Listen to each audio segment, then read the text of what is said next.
The night was cold and silent on the far edge of the human colony. The wind moved over broken walls and empty fields, carrying dust across the ground. Most people were asleep in their metal shelters, but one man still walked outside. He was a scavenger. His name was Daniel. He searched the ruins for scraps of metal, old wires, or anything he could sell for food. His clothes were torn, his boots were full of holes, and his eyes showed the weight of too many hungry nights. Daniel knew this part of the colony was dangerous. Wild dogs sometimes roamed here, and soldiers did not like people wandering after dark. Still, he had no choice. If he wanted to eat tomorrow, he needed to find something tonight. As he walked past an abandoned storage yard, he stopped. His head turned slowly. There, a sound. At first it was so soft he thought it was the wind, but then it came again, a faint noise hidden in the dark. It sounded like a voice. Daniel stood still, holding his breath. He listened. The ruins were quiet, but after a moment he heard it once more. A weak, broken whisper. Curiosity pulled him closer. He stepped carefully between broken crates and piles of junk. His heart began to beat faster. The sound was coming from a dirty sack lying on the ground. It was tied at the top as if something or someone had been stuffed inside and left behind. Daniel frowned. He had seen many cruel things in this colony, but this was strange. The sack moved. He froze. His first thought was that it could be a wild animal, maybe a dying dog or something worse. Slowly, he bent down and touched the sack. It shivered under his hand, then the voice came again, a tiny, cracked whisper. It said one word, "Mom." Daniel jerked his hand back. His eyes widened. He knew what he had just heard. He had not imagined it. The voice was small, like a child's, and the word was clear, spoken in perfect human language. But that could not be right. With shaking hands, Daniel pulled at the knot on the sack. The rope was tight, but after a moment it loosened. He pulled the top open and looked inside. What he saw made his stomach twist. It was a girl, but not a human girl. Her skin was pale blue, marked with faint glowing lines that ran across her arms and neck. Her eyes were too large for her face, shining faintly even in the dark. She was thin, almost weightless, and her clothes were nothing more than torn rags. She looked up at him with weak eyes and whispered again. "Mom." Daniel stumbled back. His breath caught in his throat. An alien child. Someone had left her here tied up in a sack to die alone. His first instinct was to walk away. The colony hated aliens. Everyone had been told they were dangerous, untrustworthy, less than human. If soldiers found him with this child, he would be arrested, maybe even executed. He stepped back, shaking his head. This was not his problem. He had nothing to give, not even for himself. He should leave her here and forget he ever saw her. But then, the girl reached out a small hand from the sack. Her fingers trembled as she tried to touch him. Her eyes, they were not the eyes of a monster. They were the eyes of a child, scared, lonely, begging for help. Daniel's chest tightened. For a moment he saw another face. The memory of his own daughter long ago. She had died when sickness swept through the colony, and no one had cared enough to save her. He had held her small hand as she grew weaker, powerless to stop it. And now, this alien girl was looking at him the same way. He cursed under his breath. "This isn't my fight," he whispered. But the girl whispered again. With all the strength she had left, "Mom!" The word cut through him like a blade. He looked around, his nerves on fire. The night was still quiet, but he knew soldiers sometimes patrolled this area. If they caught him with the girl, it was over. Still, his legs moved before his mind could stop them. He bent down, scooped up the sack, and lifted her into his arms. She was so light it was like carrying nothing but air. Her head rested against his chest, and he could feel the faint rhythm of her breathing. Weak, fragile, barely alive. Daniel held her close, his heart pounding. "This is crazy," he muttered.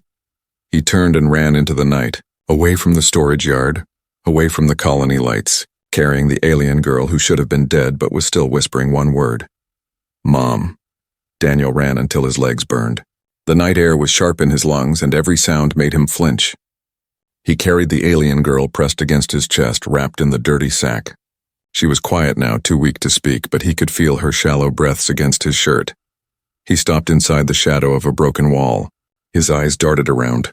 No footsteps. No patrol lights. For the moment, they were safe. Daniel crouched down and looked at the girl again. Her large, glowing eyes stared back at him. They did not blink like human eyes. They shimmered faintly like stars trapped in water. He cursed under his breath. What was he doing? The colony had strict laws. Aliens were not allowed inside. Anyone caught helping them faced punishment. People whispered that some who disobeyed were never seen again. The soldiers didn't ask questions. They didn't care about reasons. If he was caught with her, he was finished. Daniel's hands trembled as he set the sack down. His mind screamed at him, "Leave her here. Walk away before it's too late." But his legs did not move. The girl stirred weakly. Her thin fingers pulled at the sack's edge as if she wanted to escape the cloth prison. Her lips moved. A tiny sound came out, barely audible. "Mom?" Daniel squeezed his eyes shut. The word struck him harder than a blade. He had not heard that word in years. Not since the day his daughter had died in his arms.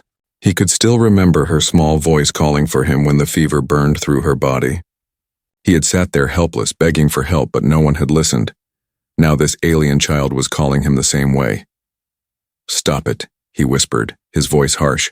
"I'm not your mother. I'm not even your kind." But the girl did not understand.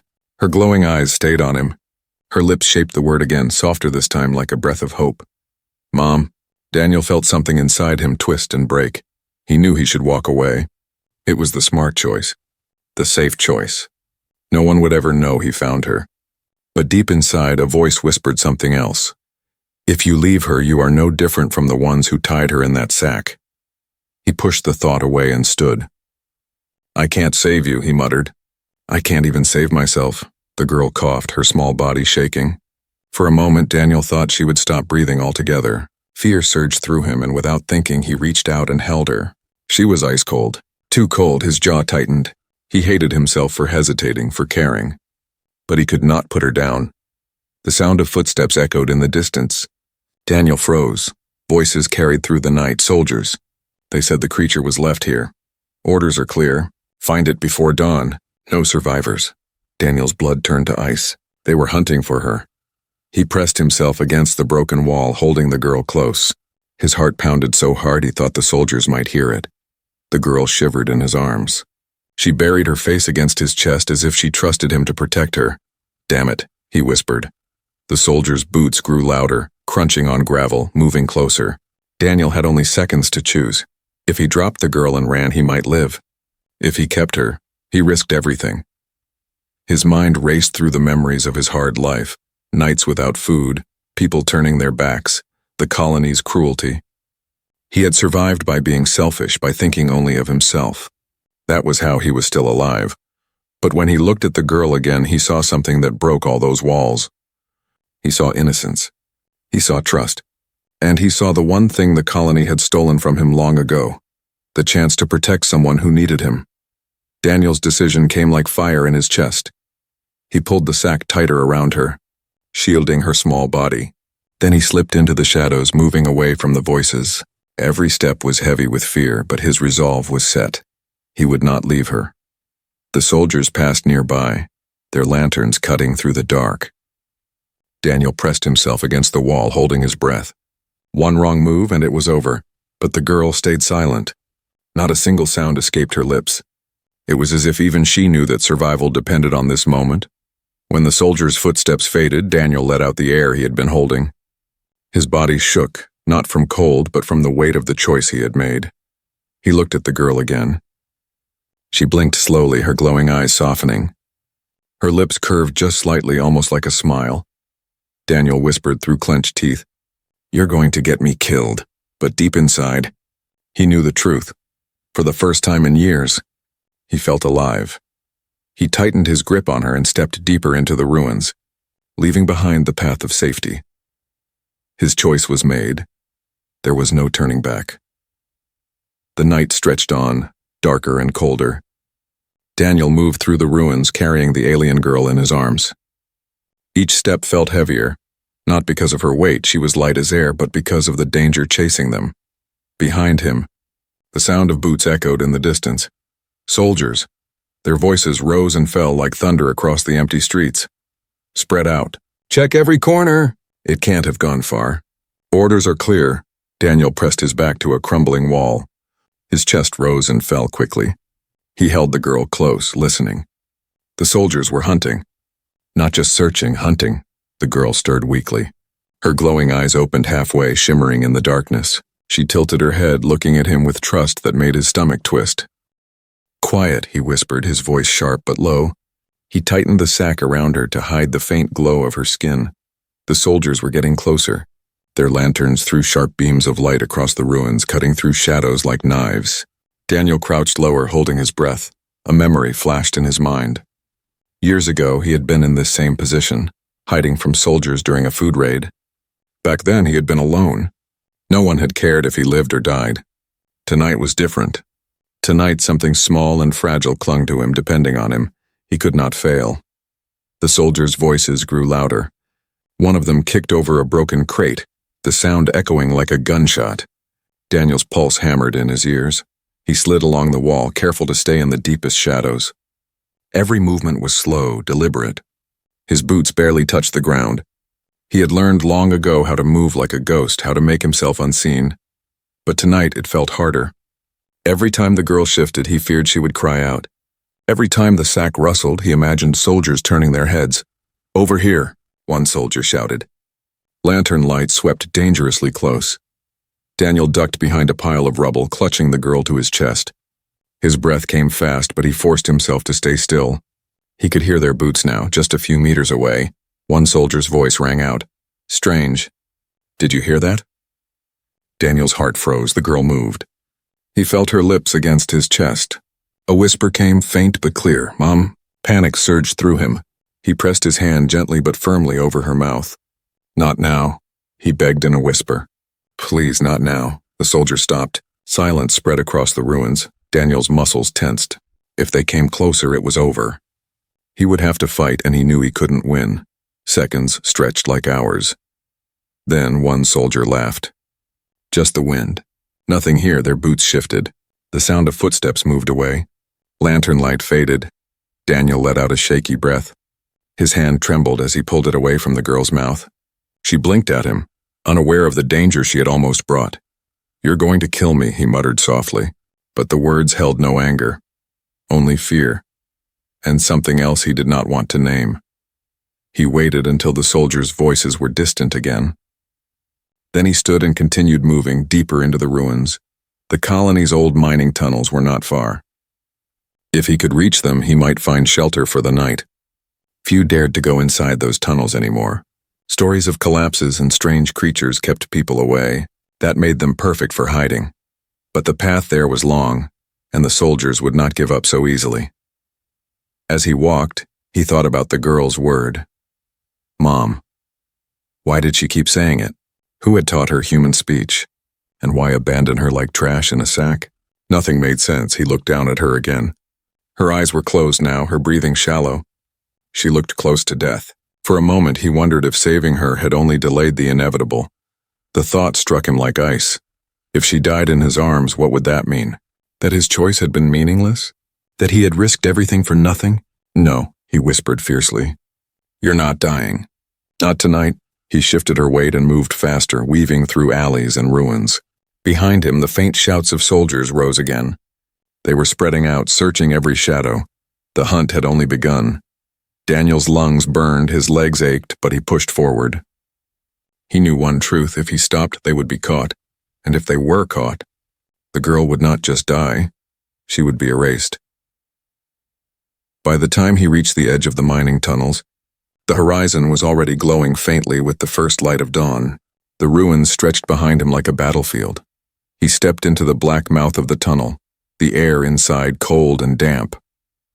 The girl stirred faintly, her glowing eyes opening just enough to meet his.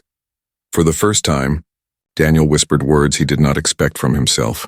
I'll protect you. The darkness swallowed them both as the hunt continued outside. The tunnels were dark, silent, and cold. The air smelled of damp stone and old rust. Daniel led the alien girl deeper inside, careful with every step. Each footfall echoed faintly, reminding him of how fragile they both were. He found a small hollow in the rock walls. It was just big enough for them to rest. Carefully, he laid the girl down. She shivered from the cold, her thin body trembling like a fragile leaf in the wind. Daniel wrapped his jacket around her, the best he could do to shield her from the chill. She murmured softly, a sound like wind through the cracks of the tunnel. "Mom." Daniel flinched. That word again whispered in the stillness, piercing through his fear and exhaustion. He knelt beside her, looking at her small, glowing face. She was not human, not completely, but she had the eyes of a child, trusting and innocent. She had survived being abandoned in a sack, and yet she still reached for connection. Daniel wanted to look away, to ignore the feelings rising inside him, but he could not. Something about her reminded him of everything he had lost. His daughter, gone years ago, had been helpless. He had been powerless. And now he had a chance to make things right, even if the girl was not his. He extended a hand slowly. She looked at it, then lifted her tiny hand to touch his. The moment their fingers met, a spark of warmth passed between them. "You're safe," Daniel whispered, even though he was not sure it was true. "I won't let anyone hurt you." The girl's eyes blinked slowly, glowing faintly in the darkness. She tilted her head and leaned slightly into his hand. The soft hum of her breathing filled the tunnel. Daniel sat back, exhausted, but he could not leave her side. He felt a strange bond forming, a connection that was not just about protection, but about trust. The girl had been abandoned, left to die. He had been alone, left to survive in a harsh world. Now somehow they depended on each other. Hours passed. The first light of morning seeped through cracks in the tunnel ceiling, casting faint patterns on the rocky walls. Daniel had not eaten. He had not slept. Yet he could not rest, not while she lay there, small and vulnerable, in front of him. The girl stirred again. Her glowing eyes opened wider this time, staring at him. A faint sound left her lips, a broken whisper. "Mom." Daniel's throat tightened. He swallowed hard. Words came out before he could stop them. "I'm here," he said softly. "I'm not leaving." The girl's lips curved slightly, almost a smile. It was tiny, but it was enough. Enough to let him know she felt safe. Daniel looked around the hollow. The tunnels were deep and empty, but they offered something precious, time. Time to rest, to plan, to recover. For the first time in days, Daniel allowed himself to breathe. He thought about their journey. They could not stay here forever. The soldiers would keep searching. The colony would never forgive him if they found him with the girl. But for now, the tunnels were a sanctuary. Daniel pulled a small piece of dried food from his pocket and offered it to her. At first she hesitated. Then, slowly, she took it, holding it carefully in her small hands. She tasted it, nodded, and her glowing eyes met his. It was a small act, but it carried meaning. She trusted him enough to eat, to survive. Daniel felt a warmth he had not felt in years. He had spent so long surviving alone, thinking only of himself. Now he realized that survival was not enough. Connection, trust, and care mattered. And he was beginning to feel it again. Hours turned into a quiet rhythm. Daniel kept watch while she slept lightly, her body curled up under his jacket. He thought of her as more than just an alien girl. She was a life he had chosen to protect, a life that mattered to him. Outside, the colony awoke. Soldiers would search again.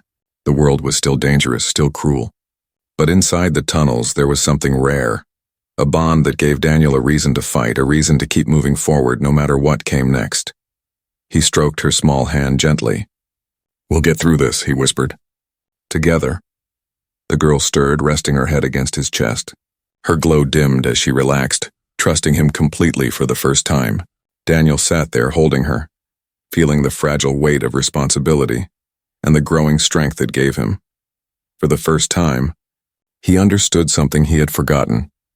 Even in a world full of fear and cruelty, trust and love could still survive. And in that quiet tunnel, under the cold stone and faint morning light, a human and an alien girl began to form a bond that nothing, not soldiers, not the colony, not even the universe itself, could easily break. The girl woke before sunrise. Her glowing eyes opened slowly, catching the first thin beam of light that slipped through a crack in the tunnel roof. Daniel was already awake, sitting nearby with a small knife in hand, cutting an old piece of dried fruit. He handed her a few slices without saying a word.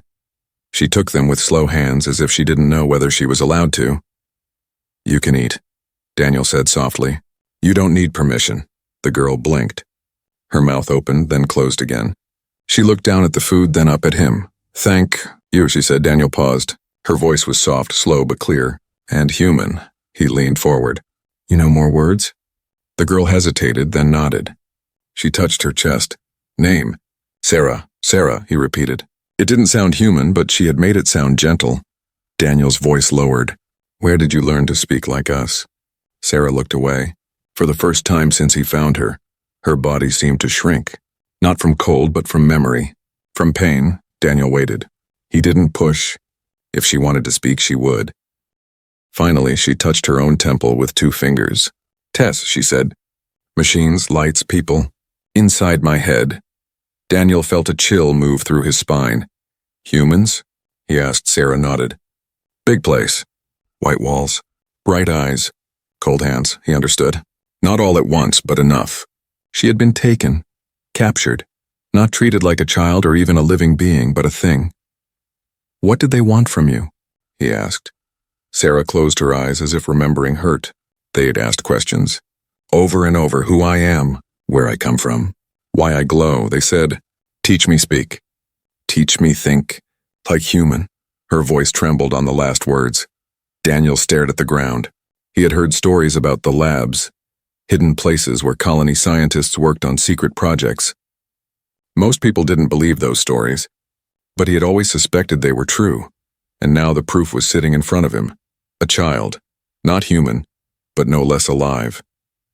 No less real. Sarah looked up again. Her glowing eyes were wet. They said, not real, not important, just test subject. Daniel's fist clenched. Rage started to boil inside him.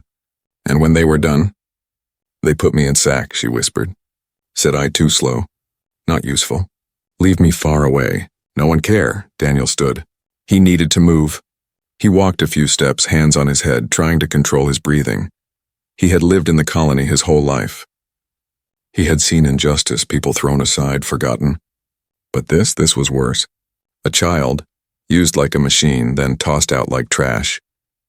And now she called him Mom, because maybe that one word, taught in a lab, was the only kindness she had ever known. He returned to her side and knelt. You're not useless, he said firmly. You're alive. You're strong. You survived them. Sarah looked at him, confused. But they said I'm broken. Daniel shook his head. You're not broken. They are. The tunnel fell silent again. But now the silence held something different. Not fear, truth. The kind of truth that hurts more than wounds. Daniel looked down the tunnel, past the shadows. We can't stay here. They'll search the mine soon. Sarah reached for his hand. You leave me? He met her gaze. No, never. But we'll need to move before they find us. I'll find a place where they won't hurt you again. She held his hand tighter. You are not my mom, but you feel like home. That simple sentence nearly broke him. Daniel helped her stand. She was still weak, but she was stronger than she had been. He took one last look around the hollow in the rock. It had given them rest. Now it was time to leave it behind. As they stepped back into the tunnel path, Daniel made a silent promise. He would not let the world forget what had been done to this girl. He would not let her die unknown. Unheard, unseen, she wasn't just a secret. She was a story that needed to be told, and he was part of it now. The tunnels had been silent for hours. Daniel sat against the wall, eyes half open, knife resting across his lap. The alien girl, Sarah, slept beside him, curled under his jacket like a small animal trying to disappear into warmth. The soft glow from her skin lit the rock around her in a pale blue light. He hadn't asked her anything since they stopped. He was afraid that if he did, he'd hear something he couldn't forget, but questions itched at the edges of his mind. Where was she from? Why did she speak human words? And who in the colony had thrown her away like trash? Sarah stirred. She blinked slowly, then sat up. Her eyes glowed, but less than before. She looked tired. No, hollow. Like something inside her had been taken and hadn't come back. Daniel offered her a few crumbs from his pocket. It's not much, he said, but it's food. Sarah took the food in small hands, sniffed it, then bit. She chewed without expression, but she didn't stop. That was something. You feeling better? Daniel asked. She nodded, but then very quietly she said, Hurts. Inside. Daniel leaned closer. Where? Are you sick? He was already reaching for her shoulder, checking for fever. But Sarah shook her head and tapped her temple. Inside here, Daniel stopped. He stared at her. My head feels heavy, she said slowly. Too many voices. Too many lights, he frowned. Voices? She nodded again. They put me in a chair. Straps on arms, wires on head. They wanted me to remember things that aren't mine. Daniel felt his jaw clench. Who? Sarah paused. Her face didn't show anger, just confusion. Humans. Daniel said nothing. She spoke again. Big room. White light. Too bright. They said learn this word. Say it back, again. Her voice dropped lower. They made me look at pictures. Pain when I said wrong things. No food when I was slow. Daniel's stomach turned. They called me it, she whispered. Not girl. Not Sarah, just it. Like I'm not real. Daniel closed his eyes. He had heard rumors about experiments. Strange buildings at the edge of the colony. Places with no windows. He'd always thought it was just talk. Or maybe he hadn't wanted to believe it. Sarah kept speaking, but not like a child. Her voice was broken, slow but clear, like someone who had learned language under pressure. They said I glow because I am different. They tried to make the glow stop. They gave me things in my neck. She touched a faint scar near her collarbone. The things made me sleep, then dream. But the dreams were not mine. Daniel looked at the scar. Small, round, healed, but not natural. His voice was low. What did you dream? Sarah didn't answer right away. She looked down, then up, as if watching stars that weren't there. Metal ships. Empty cities. A world full of people like me. Then fire, screaming, silence. You're home? She nodded once. Daniel leaned forward. Sarah, how did you get here? She didn't blink. I don't know. I was with my mother. Then I wasn't. That answer hit him harder than anything else. She was just a child, someone's child. Ripped away, broken down and left in a sack like garbage. Daniel felt something rise in his throat. Rage, sadness, guilt. I'm sorry, he said. The words felt small, pointless. Sarah reached out and touched his arm. You didn't hurt me. No, he whispered, but my kind did. There was a pause, then she said, Why? Daniel didn't have an answer. Not one he wanted to say out loud. He thought of the people in the colony. The guards, the scientists, the ones who looked away, the ones who followed orders, the ones who convinced themselves that it wasn't really a child strapped to that chair, that it was just research. We're afraid of anything not like us, he said quietly. When people are scared, they do cruel things. Sarah nodded slowly, like she already understood that part of the world better than she should. Do you remember your mother? Daniel asked. Sarah's glow dimmed. She sang to me, she said. Songs I don't remember. But the sound, I still feel it. Daniel looked down at his hands. Calloused. Dirty. Not the hands of someone meant to take care of a child. But she was here, and no one else was. She looked at him again, her voice barely a whisper. I know you're not her, but when I see you, I feel the same. Daniel closed his eyes. That one sentence broke him. He didn't deserve it, but he wouldn't walk away from it. The silence in the tunnel shattered with a sharp metallic clang. Daniel froze. His hand went straight to the knife at his belt. Sarah stirred beside him, eyes wide and glowing faintly in the dark. Another sound echoed, a boot striking rock. Not his. They had been found. Daniel jumped to his feet and pulled Sarah up gently. Quiet, stay close. Sarah nodded, already alert. The fear in her face was different this time. Not panic, but memory. She knew what came next. She had run before. The tunnel behind them lit up faintly with pale white beams. Flashlights. Voices followed. I saw movement. Up ahead! Get the girl! Don't let the scavenger leave the tunnels. Daniel grabbed Sarah's hand and ran. His boots slammed against the stone, echoing louder than he wanted. But speed was more important now. Behind them, the voices grew sharper, more focused. They weren't guessing anymore. They were tracking. Where do we go? Sarah asked, breathless. Forward, Daniel said. And fast. The tunnels ahead twisted and branched like an underground maze. Daniel had only been in them once before, years ago when he hid from the guards after stealing food. He didn't remember every turn, but he remembered the rule. Follow the dry paths. The wet ones led to dead ends and flooded pits. He pulled her down the right tunnel, heart pounding. Water dripped from the ceiling. The walls narrowed. The air grew colder. Behind them, heavy boots, angry voices, orders shouted through comms. "They're close," Sarah said. Daniel nodded. "Yeah, but they don't know this place." "We do." They turned sharply. The tunnel opened into a larger chamber filled with broken mining carts and rusted rails. Old machines stood like sleeping giants, untouched in decades. Daniel grabbed one of the carts and tipped it over with a crash, blocking the main path. Then he grabbed a pipe and shoved it into the wall, causing rocks to fall in a small slide. Not enough to stop soldiers, but enough to slow them. "We've got maybe 5 minutes," he said, breathing hard. Sarah leaned against the wall. "Why do they want me so bad?" Daniel looked at her. "Because you're not supposed to exist, and they're afraid someone might find out you do." Sarah blinked slowly. "Will they kill you too?" He didn't answer. "Because of me?" Still no answer. Sarah stepped closer. "You should have left me in the sack." Daniel crouched in front of her. "Don't say that again." "But no," he cut her off. "You didn't ask to be made in a lab. You didn't ask to be hurt. You didn't ask me to come find you." She looked down. "You don't owe me anything," he said.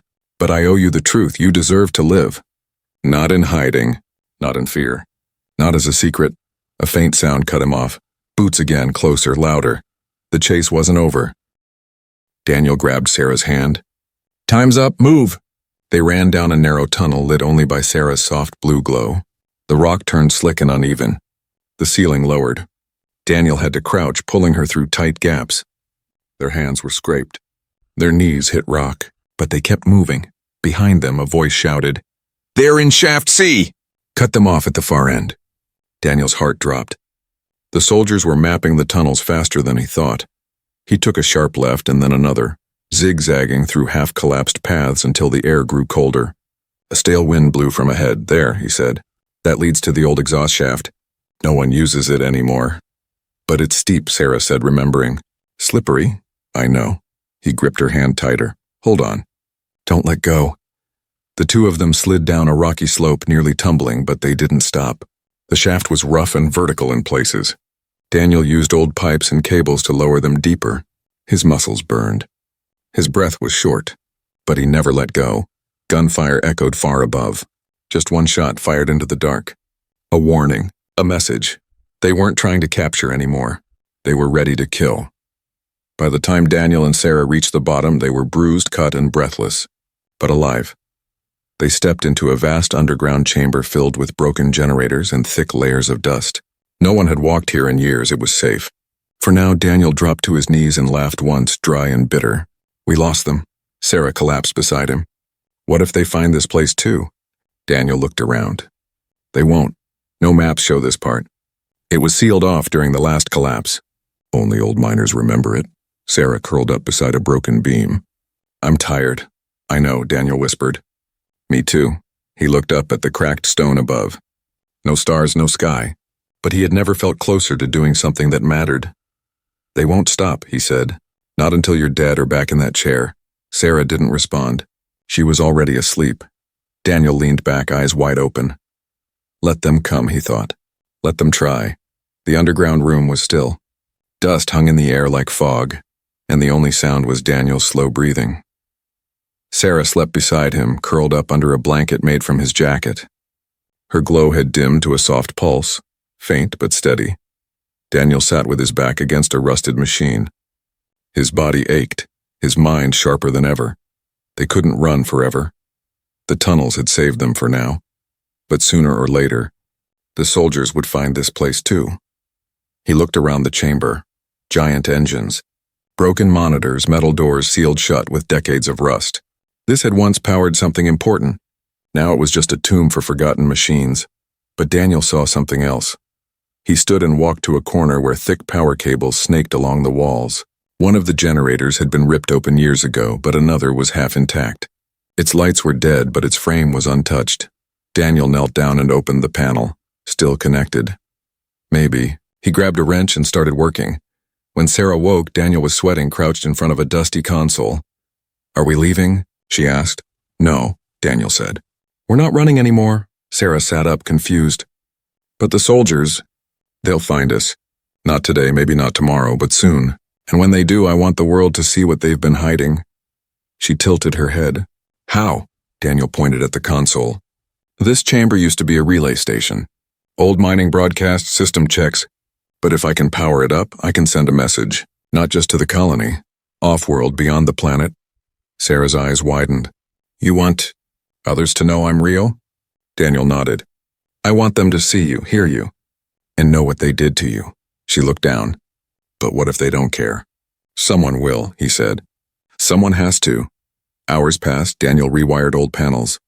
He rerouted power through broken switches. Sparks flew, metal groaned. He worked through hunger, through exhaustion. He didn't stop. Sarah helped where she could, holding lights, repeating old human words she remembered from the lab. Input. Signal. Override. They made progress. The room hummed. A light blinked on a console that had been dead for decades. Daniel grinned. That's it. He pulled an old screen forward and tapped in a code. Nothing happened at first. Then a low beep echoed across the chamber. Broadcast system unlocked, said a robotic voice. Daniel laughed. I can't believe it actually worked. Sarah stood beside him. What now? He turned to her. Now you speak, she stared at him.